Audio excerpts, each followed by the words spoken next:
अपने सभी साथियों को बिजलेस केसरी का प्यार भरा नमस्कार। साथियों, आज आप लोगों को एक खुशखबरी देने जा रहा हूं। देशद्रोही बलात्कारी भगोड़े राशिद का सबसे बड़ा प्यादा उसका वजीर, जिससे सभी साइन कस्टमर्स, सभी एजेंट, बीडीएम, प्रेसिडेंट, यहाँ तक कि खुद पुलिस वाले भी डरते थे, जिसने पिछले 2 सालों से सभी के नाक में दम कर रखा था, लोगों के ऊपर फर्जी फर्जी मुकदमे करना, थाने से ना सही कोर्ट से सही, लोगों को फ़ोन करके गालियां देना, अमर्यादित टिप्पणियां करना, अपने फेसबुक और यूट्यूब चैनलों पर उनके लिए उल्टी सीधी बातें बोलना व लिखना उसके लिए आम बात थी। बल्कि राशिद नशीम को इम्प्रेस करने के लिए और राशिद के खिलाफ कानूनी कार्रवाइयां करने वाले लोगों का मोरल डाउन करने के लिए ये सब उसकी रणनीति का हिस्सा बन चुकी थी। पहले कोर्ट केस के नाम पर लोगों से लाखों रुपए हड़प लिए और फिर राशिद से जाकर मिल गया। पैसे तो पीड़ित कस्टमर से ले लिया, लेकिन काम राशिद के लिए करता रहा।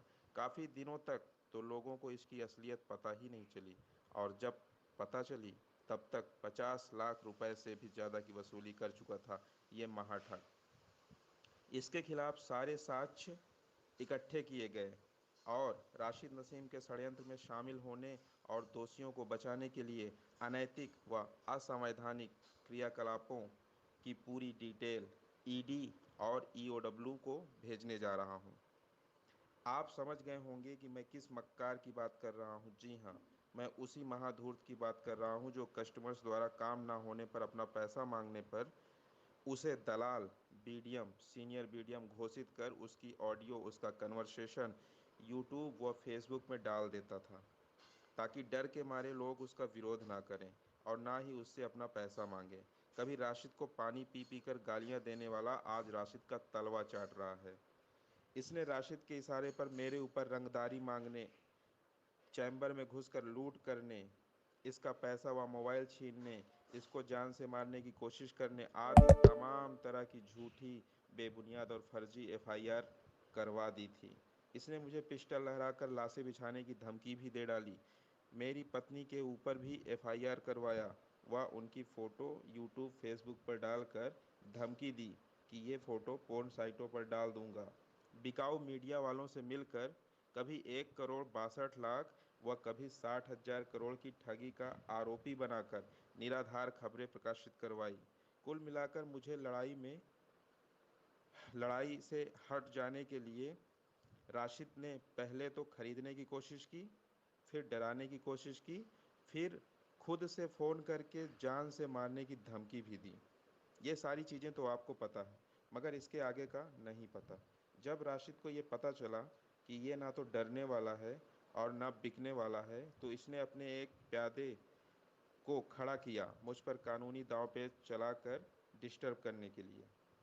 मुझ पर एक के बाद एक 7 एफआईआर की गई। पुलिस वाले टॉर्चर करना शुरू कर दिए थे। मेरे घर में वैसे ही परेशानियां चल रही थीं। इस बात का सूचना मैंने आप सभी लोगों को उसी समय दिया भी था। मुझे तोड़ने का हर संभव प्रयास किया गया, मगर मेरी जिजीविषा व दृढ़ता के आगे सब बेकार रहा। मैं सब कुछ सहता रहा, मगर मैंने आप लोगों को बताकर परेशान करना उचित नहीं समझा। फिर इसके खिलाफ मैंने 23 मार्च से अभियान छेड़ा। 23 मार्च को लखनऊ जाकर चौकी भोला खेड़ा, जहां इसका घर है, वहां शिकायत की, मगर इसका खौफ उस चौकी में इतना था कि चौकी इंचार्ज इसका नाम सुनते ही कांपने लगा। उसने इसके खिलाफ एफआईआर करने से मना कर दिया, ये कहते हुए कि अगर इसके खिलाफ मैंने एफआईआर दर्ज कर ली तो ये मेरी वर्दी उतरवा देगा।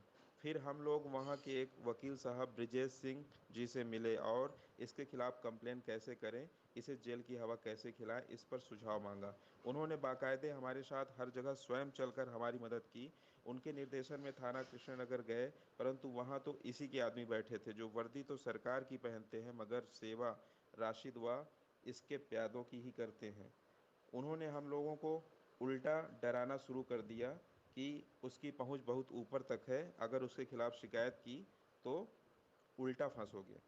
मगर जो ठान लिया तो ठान लिया। हम लोग चाहते तो कोर्ट के जरिए 156(3) के तहत भी एफआईआर करा सकते थे, मगर वो प्रक्रिया टाइम टेकिंग थी और उस समय कोविड के कारण कोर्ट खुल भी नहीं रही थी, इसलिए सीधा रास्ता अपनाया गया।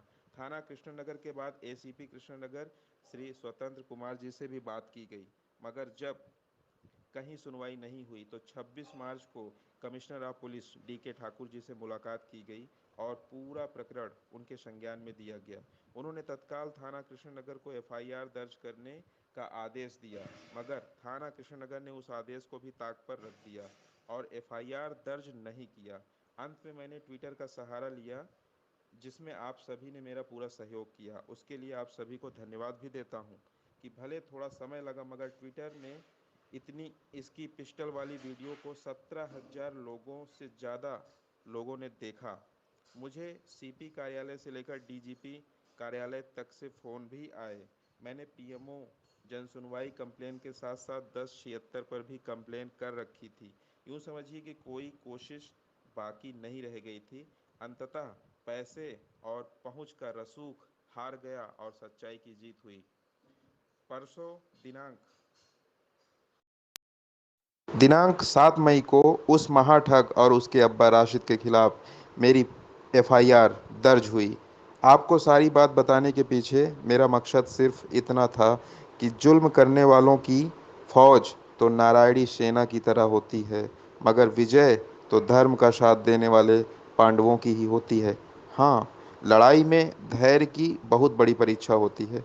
जो डटा रहा, जीत उसी की होती है। अब मेरा एक लक्ष्य और है। ये जिस गिरे हुए धूर्त इंसान के खिलाफ मैंने एफआईआर की है, उसे सलाखों के पीछे पहुंचाना है। उसके बाद ही राशिद का मनोबल टूटेगा। ये राशिद का पहला विकेट है, जिसके गिरने से राशिद की 1/3 ताकत अपने आप खत्म हो जाएगी। उसके बाद इसके 2 विकेट और गिराने हैं, तो एक बार और जोर लगाना होगा ट्विटर पर इसकी गिरफ्तारी के लिए। इसमें आप सभी पूरे मन से सहयोग कीजिए, क्योंकि अगर ग्रुपों में मौजूद 5,000 लोगों ने जिस दिन पूरे मन से सहयोग कर दिया, उस दिन राशिद भी सलाखों के पीछे चला जाएगा। इसकी क्या औकात। अभी तो महज 150 से 200 लोग ही सहयोग कर रहे हैं। जिस दिन पूरे 5,000 लोग सहयोग करने लगेंगे, भूचाल आ जाएगा, भूचाल। साथियों, अपनी ताकत को पहचानिए। हमारे अंदर बहुत बड़ी ताकत है और वो है एकता की ताकत। जिस दिन हम सभी एक हो गए ना, उस दिन राशिद तो क्या, उसका बाप भी आपके आगे घुटने टेक देगा। इसलिए संगठित रहिए, सजग रहिए। ध्यान दीजिए, इस समय राशिद जूम मीटिंग कर रहा है, कस्टमर से बात कर रहा है, ग्रुप बना रहा है। ये सब इसलिए कि केवल हमारी एकता को तोड़ने के लिए। इसलिए सतर्क रहिए और किसी के बहकावे में बिल्कुल मत आइए। आपका पैसा आपका हक है, उसे हम आप लेकर ही रहेंगे। मैं इस धूर्त के खिलाफ की गई एफआईआर भी आपको भेज रहा हूं और आशा करता हूं आप में से जो भी उससे प्रताड़ित हैं, वो चाहे पैसे से या उसको गालियां दिया हो या कुछ भी उसके खिलाफ अमर्यादित टिप्पणी किया हो, वो मुझे मैसेज द्वारा अपनी सूचना दीजिए। मैं उसकी एफआईआर कराने में पूरी मदद करूंगा।